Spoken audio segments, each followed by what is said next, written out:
Good afternoon. Today I'm going to be reviewing the Glycine Airman Vintage The Chief 40 GMT reference GL0466. This watch is available from glycinestore.eu for €895. Glycinestore.eu are based in the Netherlands and they are the authorised dealer for Glycine watches in Europe. If you're purchasing the watch from a country inside the EU, you can benefit from free shipping. If you're purchasing the watch from a country outside the EU, you can benefit from tax-free prices.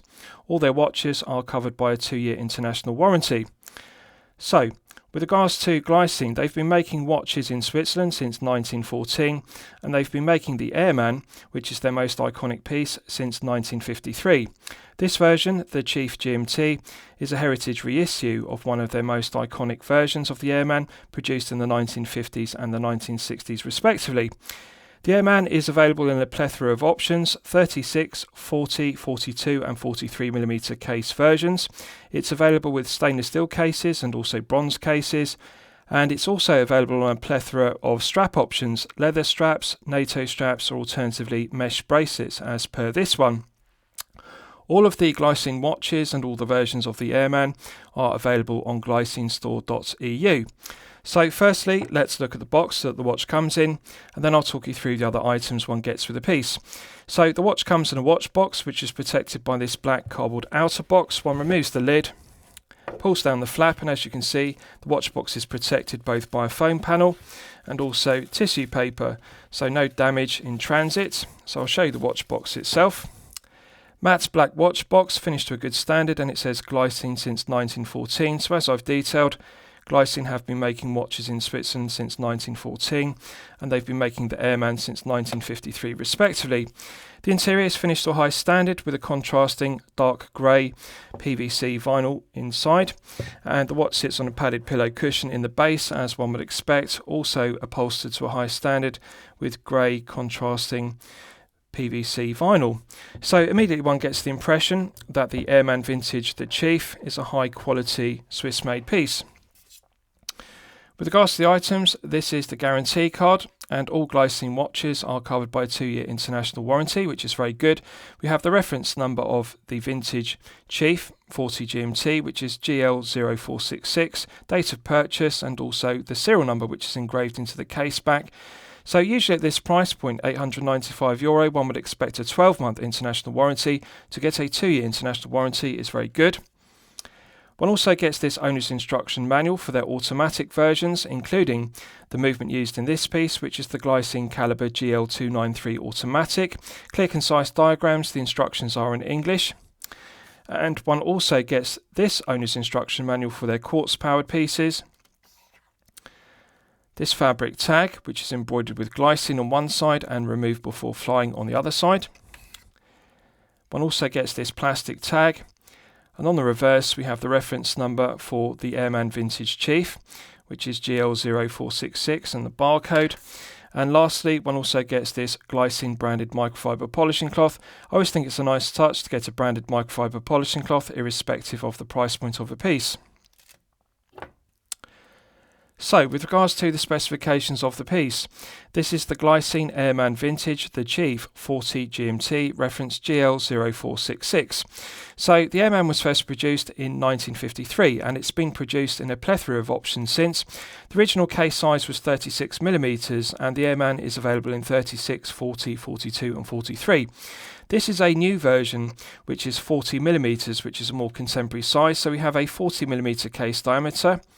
We have a 50mm lug-to-lug measurement, a thickness of 12.2mm, and a lug width of 22mm. The mesh bracelet doesn't taper, it's straight and parallel. It's 22 at the lugs and 22 at the flip-lock clasp, and the clasp is signed to high standard with the Glycine logo.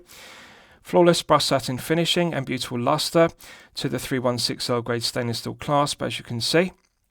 So I'll show you the interior. We have a flip lock and a secondary internal lock, and what we have is a hook clasp, as you can see, and the hook engages on the bar, as you can see, and then one closes the lock and there's a secondary flip lock. Now, this is a very good design because it prevents the first internal lock from accidentally being deployed when catching it on something when wearing it. And I think it's a very good system because the flip lock is very low profile, as is the internal lock. And this hook clasp is very low profile and curves around the wrist very well. And also the mesh bracelet articulates very well. So it's very comfortable to wear and very lightweight. With regards to the rest of the specification, we have a double dome sapphire crystal with clear AR coating on the underside. And as you can see, it's boxed top hat style. Now, this is a very good enhancement on the original. The original versions of the 1950s and 1960s Airman used plexiglass crystals. And as you can see, this one is made from sapphire crystal, which is more hard and scratch resistant, although it does have the vintage aesthetic due to its boxed top hat profile. Clear AR coating works very well to reduce the glare and the highly reflective nature of the double dome sapphire crystal. With regards to the dial layout, it's got the iconic 1953 Airman dial layout, and this is very true to the original Chief model, which was produced in the 1950s and 1960s. The font is the same as the vintage font, and the layout of the printed indices is exactly the same as the original from the 1950s and 1960s. If you look at the arrowhead hour hand, it's an iconic aspect of the Airman, including the Chief, that it has this long tail, as you can see, and the proportions of the handset are identical to the original 1953 version, and I really like that aspect of this heritage reissue of the vintage, the Chief 40 GMT version.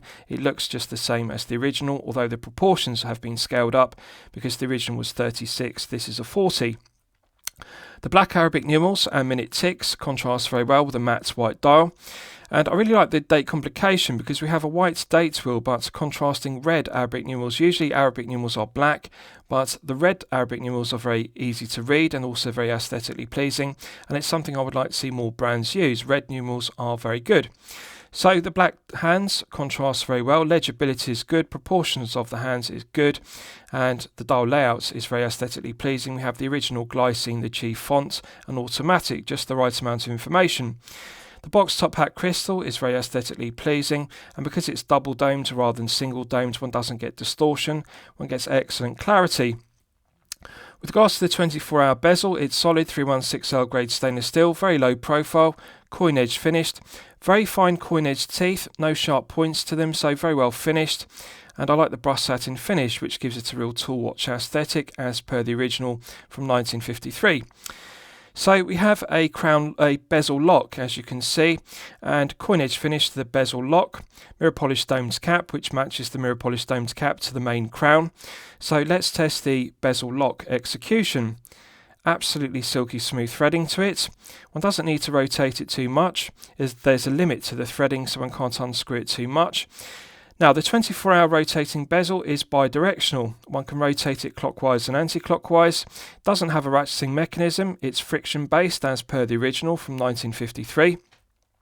Feels very smooth, no friction whatsoever, and it feels even all the way through the 360 degrees of rotation, both clockwise and anti-clockwise.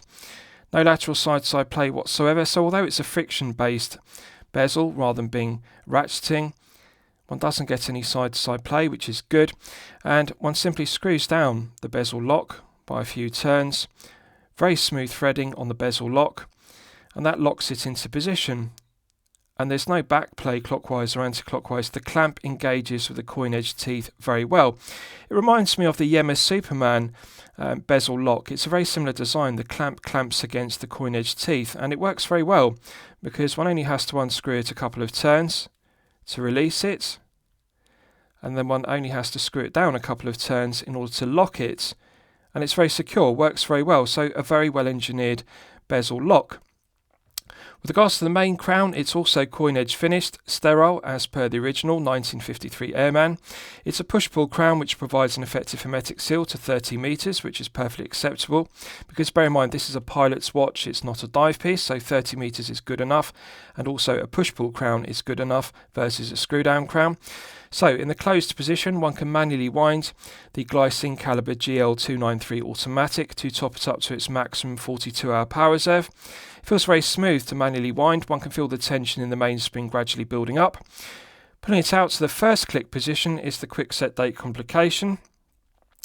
So rotating the crown anti-clockwise advances the quickset complication. If you look closely at the date window, you can see the red Arabic numerals click over with a nice positive click. Nice light resistance to the caliber GL293, and I like the feeling of the date clicking over. It feels very good, no backplay in it. Now, the GMT hour hand is driven off the date complication, so in the date setting position, rotating the crown anti-clockwise advances the date, rotating the crown clockwise advances the GMT hour hand. So as you can see, one can simply set the GMT hour hand independently of the main hands. The second hand continues to run around the dial, so the time can run independently from the GMT complication. And I really like that aspect. One can simply pull out the crown to the first click, the date setting position, to set the date, or alternatively set the GMT hour hand without interrupting the main hands for the time, so one doesn't have to reset the time when resetting the GMT hour hand. Nice positive clicks, good indexing to the GMT hour hand, and I like this quick set function of it. One can advance it with each click, each hour, alternatively cycle through the 24 hours, so it works very well. Pushing it back in's got a nice positive click, and that sets the movement. Now, pulling it out fully to the second click is the time setting position, as you can see. So one can also rotate the main hands and cycle through the GMT hour hand also through the 24 hours. No backplay, clockwise and anti-clockwise. It feels very smooth. No resistance to the caliber GL293. It's a very light movement. One doesn't feel the friction of the gearing. It feels silky smooth. So it's an absolute pleasure to set the time, the GMT hour hand, and the quick set date complication on the caliber GL293. So pushing it back in reinstates the 30 meters of hermetic seal, and it works very well. So I like the use of the push-pull crown as per the original 1953 version. Right, so I'll show you the case back. Solid 316L grade stainless steel case back. The centre section is concentric CNC lathe tool machine, so sterile.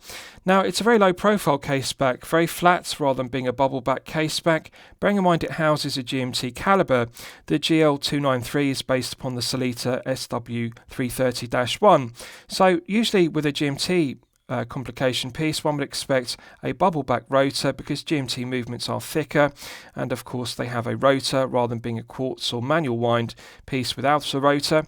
But this is actually very low profile, and Glycine deserve credit because this watch is only 12.2mm thick, including the boxed top hat crystals, so a very flat, sterile centre section to the case back.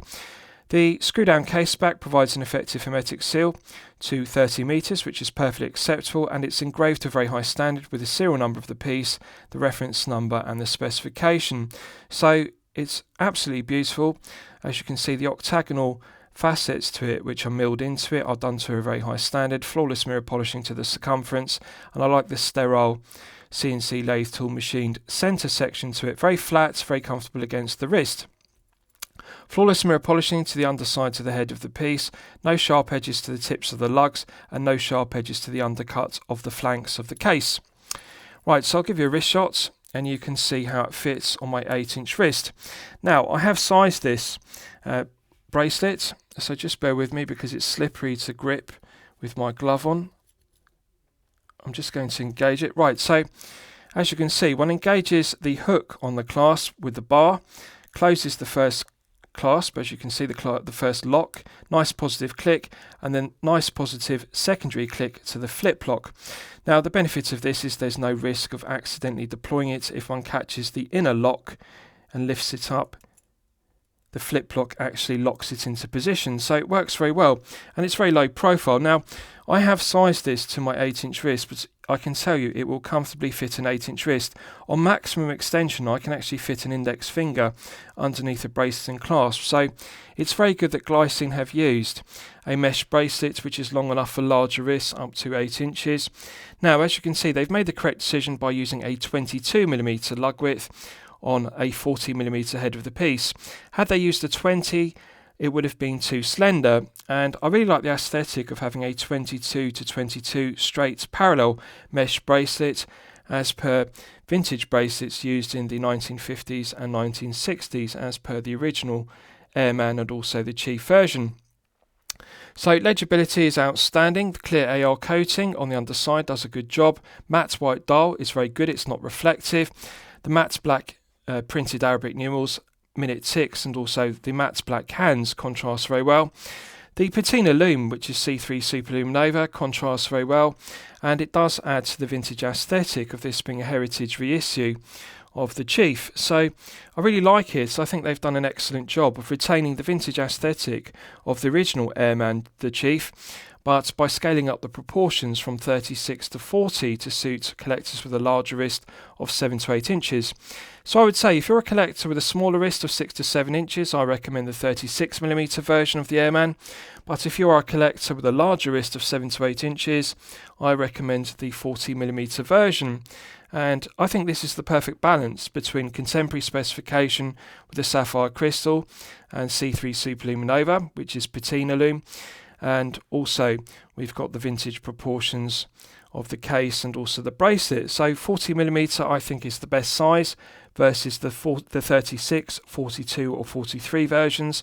I think 40 is the perfect balance.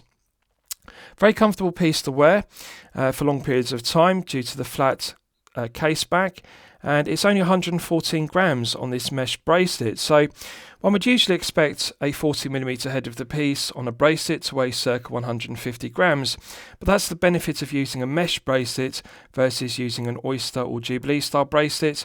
The mesh is very thin and it curves and articulates very well. This wraps around my wrist very well. It actually feels invisible on wrist. It feels like a leather strap, NATO strap, alternatively rubber strap, and I really like the articulation of the mesh links, and it also looks very aesthetically pleasing as per a vintage 1950s or 1960s Airman. Right, so let's do a lume test and we'll see how the lume performs when it's charged up to the absolute maximum. So as always, I'm going to use my 100 UV LED torch to charge it up to the absolute peak. Right, so that's now fully charged, and as you can see, it has not disappointed. So this is clearly C3 Superlume Nova. And I want to give due credit to Glycine here because they have clearly applied 5 to 6 layers on the printed indices and also the hands. As you can see, the hands are very well proportioned. One can clearly differentiate between the arrowhead hour hand and also the longer baton style minute hand. So the proportions of the hands are correct, and also there are plenty of plots. The indices have large area and they've been able to apply 5 to 6 layers rather than using the cost-cutting measure of 3 to 4 layers. Perfect colour tone match between the green C3 used on the hands and also the printed indices. Legibility is good and it's glowing very brightly, and it will continue to glow for a good length of time. So this is clearly top grade C3 Superlume Nova, and I really like that Glycine haven't cut any corners with regards to the quality of the Superlume Nova they're using. Green C3 really is the correct choice. Now they could have used BGW9, which would have appeared white in daylight conditions and then glowed blue, but that wouldn't have really fitted the aesthetic of this being a heritage reissue of the 1950s and 1960s, the Chief version of the GMT Airman. I think the green suits it because back in the 1950s, the original Airman used tritium lume, which glowed green, and by using C3 Superlume Nova, it has that similar tone to tritium. So I think they've made the correct choice using C3 versus using BGW9. Right, so let's discuss the movement used because it's one of my favourite aspects of the piece. So this uses the Glycine caliber GL293, and the 293 is based upon the Solita SW330-1, which is a reliable, well-proven workhorse Swiss GMT movement. It's been in use since 2015, so at this stage in 2022, it is well proven. It runs at 28,800 vibrations per hour and a frequency of 4 Hz. It has 25 joules and it has hand binding and hacking, which is all complications, and also quick set date complication, which I've demonstrated works very well. 42-hour power reserve is perfectly acceptable. Now this is the Elabor grade of the SW330-1, which Glycine called the GL293. And the Elabor grade is regulated in 4 positions to within plus or minus 5 seconds per day. This one is running consistently at plus 4 seconds per day, which is well within the minus 5 to +5 seconds per day. So +4 is acceptable, 42 hours is perfectly acceptable. The Sellita SW330-1 is the correct choice for this. One thing I like about it is one can rotate the GMT hour hand, as I've demonstrated in the first click position, in the date setting position, independently of the hour and minute hand.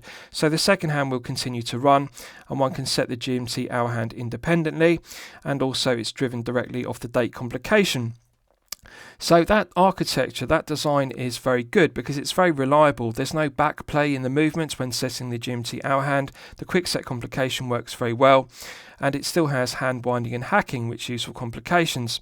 So there are no negatives to the SW330-1, and I like the fact it's been in production since 2015 and it is well proven. The reliability is outstanding. The build quality, quality control, materials and accuracy are all very good. Plus or minus 5 seconds per day for a GMT complication movement is excellent. Now the other benefit is it's an automatic and it's bi-directional winding, so it's efficient, and despite this being an automatic rather than the manual wind mechanical movements, Glycine deserve credit because they've got this down to only 12.2mm thick, including the double domed top hat boxed crystal. One would expect this to be 13 or 14mm, but 12.2 is very low profile for a 40mm head of the piece. So I really like the SW330-1, no negatives to it, plus 4 seconds per day is excellent. So lastly, I'll summarise the piece. What do I think of it overall? Well, when I'm considering reviewing a watch on my channel, the watch should meet 2 criteria. It should be both excellent quality and excellent value at the respective price point. So €895 is the price point of this piece. Yes, I consider it to be excellent quality, and yes, I consider it to be excellent value at €895. Glycine are a very well respected Swiss brand. They've been making watches since 1914. The Airman is their most iconic piece since 1953, and this is the modern day heritage reissue of it in 2022. This is a faithful heritage reissue of the Airman Vintage The Chief, but in a 40mm versus 36 version as per the original. They've got everything correct. The specification is strong. We have clear AR coating, sapphire crystal, C3 Superluminova, which is top grade, and the SW330-1, which Glycine called the Caliber GL293, is an outstanding movement. No negatives whatsoever. The finishing is outstanding throughout, flawless mirror polishing to the flanks. The bezel is beautiful with a brushed satin finishing to it, no sharp edges to the coin edge teeth. So overall, it's an outstanding piece without any negatives whatsoever. So I'm going to highly recommend it to you for consideration. I hope you've enjoyed my review of the Glycine Airman Vintage The Chief 40 GMT, reference GL0466. Please feel free to post your own comments below the video. Thank you very much.